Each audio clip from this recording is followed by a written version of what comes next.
నిష్పక్షపాతంగా అంటే మా సెల్ఫ్ చూసుకోకుండా మీరు హెల్దీగా ఉండటానికే కానీ మా ప్రాక్టీస్ ప్రమోట్ చేసుకోవటానికి కాదు. నేను పేషెంట్స్ని భయపడద్దు అని చెప్తాను. నేను ఎప్పుడు ఎవరిని థ్రెటన్ చేసి ప్రాక్టీస్ చేయను. ఇది అరిగిపోయింది, అది అరిగిపోయింది, మీరు ఎందుకు పనికిరారు, ఇలా చేయకూడదు, అలా చేయకూడదు. నో, నేను నా రూమ్కి పేషెంట్స్ వస్తే ఎంత పాజిటివ్గా ఉంటుందమ్మా నీతో నా పేషెంట్స్ కూడా నా ప్రాక్టీస్ కూడా అలానే ఉంటుంది. ఎంత దూరం నుంచి అయినా చిరంజీవి మేడంని వెళ్ళి కలవండి, మేడం మీకు సరిగ్గా పాజిటివ్గా చెప్తారు, మేడం ఏదైనా చెప్తే ఆ డెసిషన్ తప్పకుండా మీరు ఫాలో అవ్వండి అని చెప్తారనమాట. నేను ఐఎమ్ ఏ స్పిరిచువల్ పర్సన్.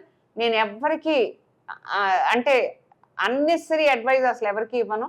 వాళ్ళు ఏదైనా కొంతమంది పాపం ఫ్యామిలీ ప్రాబ్లమ్స్ తోటి, కొంతమంది ఫైనాన్షియల్ ఇష్యూస్ తోటి అలా కూడా వస్తారు. అంటే లైక్ ప్రైవేట్ జాబ్స్ చేసి పాపం చిన్న పెన్షన్ తోటి అంటే వాళ్ళకి పెన్షన్స్ రావు కదా, పిల్లల మీద సపోర్ట్ అయ్యి అలాంటి వాళ్ళకి అసలు కన్సల్టేషన్ తీసుకోను. నాకు అంటే నాకు ఈ ఏజ్ లో నాకు డబ్బులు అసలు అవసరం లేదు. నాకు పెద్ద క్రేజీ థింగ్స్ ఏం లేవు లైఫ్ లో. నాకు వర్క్ చేయటం ఒకటే నాకు ఇట్ ఈస్ ఏ హాబీ. నాకు హాస్పిటల్కి 6 o'clock రావటం, 7 o'clock వెళ్ళటం అనేది it is hobby. I like it. కాబట్టి నేను అలాంటి వాళ్ళ దగ్గర కన్సల్టేషన్ తీసుకోను. వాళ్ళు రిపీటెడ్గా రమ్మని చెప్పను.